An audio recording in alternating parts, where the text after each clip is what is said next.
यहाँ पे लिया है साबूदाना, और ये जो साबूदाना है मैट्रिंग के हिसाब से 1 कप है। और ये जो साबूदाना है मोटे साबूदाना है, क्योंकि बारीक साबूदाना भी आते हैं, तो मैं यहाँ पे मोटे साबूदाने का ही इस्तेमाल करने वाली हूँ।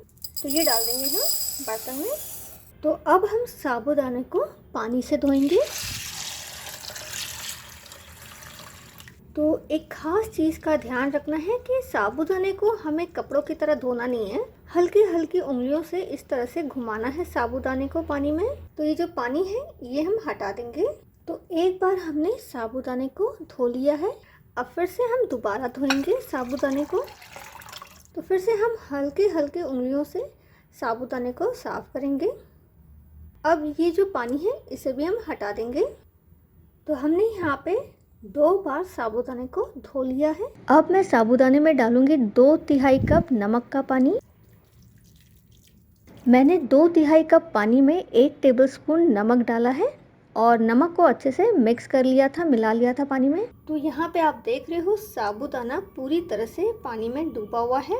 इस तरह से हमें देखना है। तो देखिए पानी ऊपर हमारी उंगलियों की तरफ आ रहा है। साबूदाना और पानी का लेवल इक्वल नहीं होना चाहिए, पानी थोड़ा ऊपर ही होना चाहिए साबूदाने का, इस बात का आपको ध्यान रखना है। तो अब हम यहाँ पे साबूदाने को ढक देंगे, बंद कर देंगे। अगर हम साबूदाने को रात को भिगो के रखते हैं तो सबसे बेस्ट है, और अगर नहीं रख पाते हैं किसी कारणवश तो साबूदाने को करीबन 2 घंटे तक तो हमें ऐसे ही रखना है, लेकिन अगर रात भर रखोगे तो बहुत अच्छा है। और अब हमें साबूदाने को 1 घंटे तक ऐसे ही रखना है ताकि साबूदाना हमारा अच्छे से फूल जाए। तो 1 घंटा हो चुका है और साबूदाना देखिए एकदम फूल चुके हैं। तो मैं यहाँ पे साबूदाने को मसल के दिखा देती हूँ। देखिए बहुत ही आसान तरीके से मसल गया है, क्योंकि हमने इसमें नमक पहले ही डाला था। तो बहुत ही अच्छे से जो नमक है एकदम एब्जॉर्ब कर चुका होगा साबूदाना, तो ऊपर से हमें नमक डालने की ज़रूरत नहीं है। तो अब हम फटाफट बनाते हैं पापड़। तो मैंने यहाँ पे लिया है ये इडली का साँचा, क्योंकि इडली की साँचा तो हर किसी के घर में होता है, तो कोई टेंशन वाली बात ही नहीं है। तो सबसे पहले हम साँचे को ग्रीस कर लेते हैं बहुत ही हल्का सा तेल लगा के।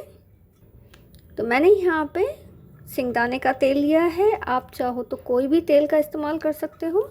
और बहुत ही फटाफट ये जो साबूदाना है बनके तैयार हो जाता है। हमें बहुत ज़्यादा परेशानी उठाने की ज़रूरत नहीं है। हमें साबूदाने को भिगोना है और बहुत देर तक पकाते रहना है इसे। तो हम ये जो परेशानी है पापड़ बनाने की बहुत ही आसान कर देंगे। तो इडली के साँचे को मैंने ग्रीस कर लिया है तेल से। एक और ख़ास चीज़ मैं आपको बताना चाहूँगी साबूदाने का, कि साबूदाना एकदम ड्राई नहीं होना चाहिए। देखिए इस तरह से आपके हाथों में चिपकना चाहिए साबूदाना। ये जो इसके जो छोटे छोटे जो दाने होते हैं साबूदाना के, आपके हाथों में इस तरह से चिपकना चाहिए। अगर ये नहीं चिपक रहा है तो इसका मतलब ये है कि पानी की मात्रा थोड़ी सी कम सी हो चुकी है।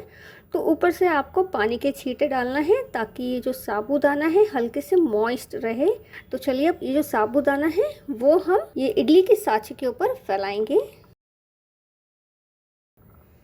तो हमने यहाँ पे थोड़ा थोड़ा करके जो साबूदाना है वो सांचे में हम डालते जाएंगे। तो देखिए मैं इस तरह से ये साबूदाना डालती जा रही हूँ। तो हमें यहाँ पे करना क्या है वो मैं बताती हूँ। इस तरह से उंगलियों की सहायता से हमें इस साबूदाने को फैलाना है। तो देखिए इस तरह से 2 उंगलियों की सहायता से हमें इसे फैलाना है। जैसे कि मैंने आपको पहले ही कहा है कि साबूदाना एकदम ड्राई नहीं होना चाहिए। अगर ड्राई होगा तो बहुत ही आसान तरीके से ये फैल नहीं पाएगा। तो इस चीज़ का आपको ध्यान रखना है। तो मैंने यहाँ पे साबूदाने को फैला दिया है सांचे में, और इसी तरीके से ये जो बाकी का जो सांचा है उसे भी हमें फैला देना है।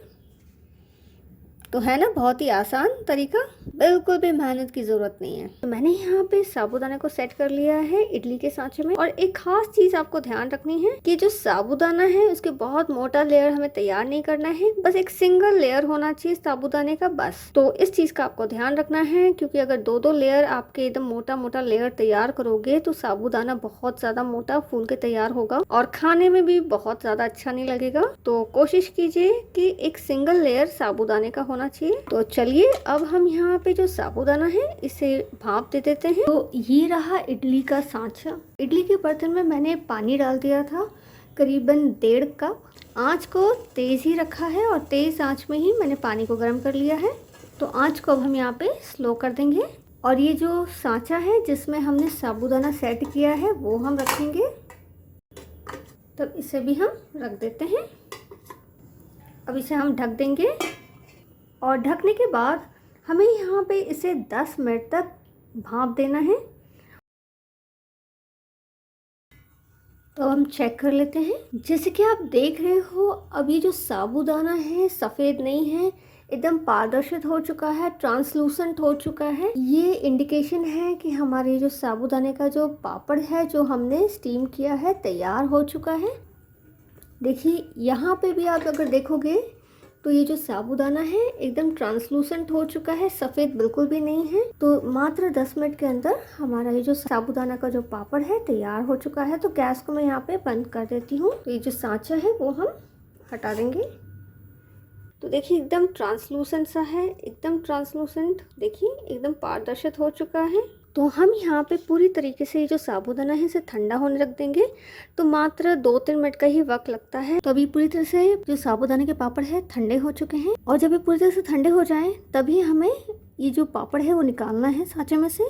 तो देखिए जो उंगली है इस तरह से हल्का सा नाखून होता है, उसके सहारे हमें इस तरह से किनारे को इस तरह से दबाते जाना है और ये जो साबूदाना जो चिपका हुआ है इस तरह से हमें निकालना है। और बहुत ही सावधानी से बड़ी हल्के हल्के हाथों से हम ये जो साबूदाना है ये निकाल लेंगे। और कहीं अगर आपको ऐसा लगे कि चिपका हुआ है तो फिर से हमें उंगली की सहायता से हल्के से नाखून से हमें इसे निकालना है। तो देखिए मैंने यहाँ पे ये जो साबूदाना है जो हमने भाप दिया था ये निकाल लिया है सांचे से। तो बहुत ही आसान तरीके से निकल जाता है। बस आपको जो किनारे हैं उसे थोड़ा सा खरोचना होता है ताकि जो साबूदाना चिपका हुआ है वो थोड़ा सा निकल जाए और बस उसके बाद तो बहुत ही आसान तरीके से निकल आता है। और ये जो साबूदाना है इसे कपड़े के ऊपर हमें बिल्कुल भी नहीं रखना है, इसे हमें प्लास्टिक के ऊपर रखना है या फिर अगर आप चाहो तो थाली पे भी रख सकते हो। बस ये है कि थाली को हल्का सा तेल से ग्रीस करना होगा, लेकिन सबसे बेस्ट तो यही है कि आप इसे प्लास्टिक की शीट के ऊपर रखिए। तो देखिए इसी तरीके से हमें बाकी के जो पापड़ है निकालना है। तो बहुत ही आसान ट्रिक से तो बहुत ही कम समय में हम यहाँ पे जो साबूदाने का पापड़ है बना के तैयार कर सकते हैं।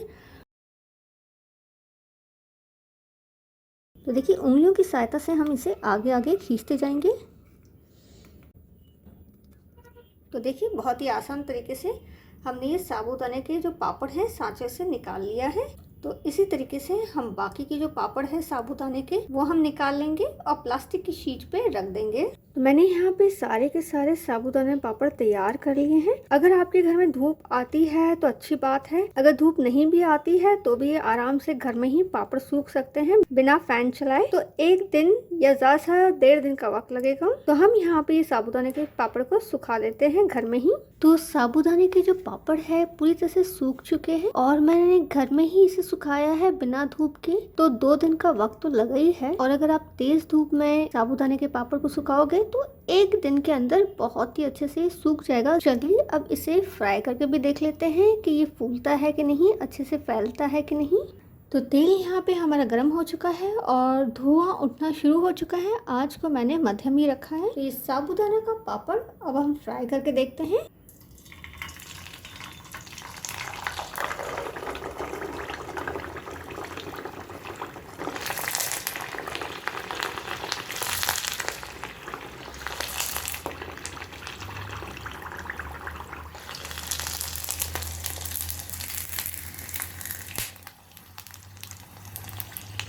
तो देखिए एकदम बढ़िया तरीके से फैल चुका है और बिल्कुल भी नहीं टूटा है और आप जैसे कि देख सकते हो इसमें बिल्कुल भी गैप्स नहीं है।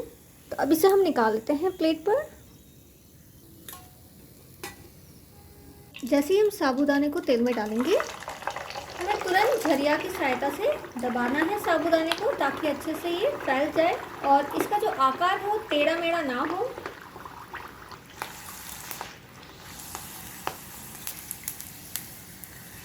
तो देखिए बहुत ही आसानी से फूल गया है। तो है ना एकदम कमाल का साबूदाने के पापड़। घंटों घंटों हमें साबूदाने को पकाना बिल्कुल भी नहीं है।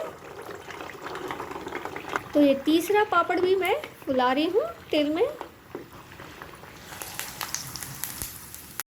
तो देखिए साबूदाने का पापड़ हमारे यहाँ पे तैयार हो चुका है। तो आप देख सकते हो साइज़ में कितना फ़र्क है।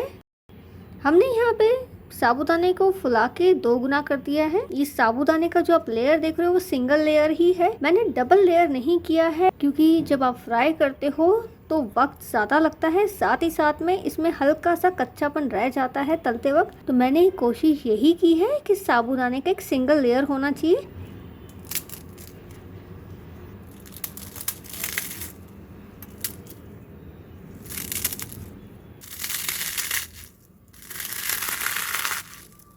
तो देखा आपने और सुना आपने कि एकदम चूरा चूरा हो गया है और बिल्कुल भी कच्चापन नहीं है इसमें। अगर कच्चापन रहेगा तो ये बिल्कुल भी नहीं टूटेगा और कड़क सा रहेगा। तो अगर आपको आज की साबूदाने के पापड़ की रेसिपी पसंद आती है तो आप जरूर लाइक कीजिएगा, कमेंट कीजिएगा और बिना भूले मेरे चैनल को सब्सक्राइब जरूर कीजिएगा।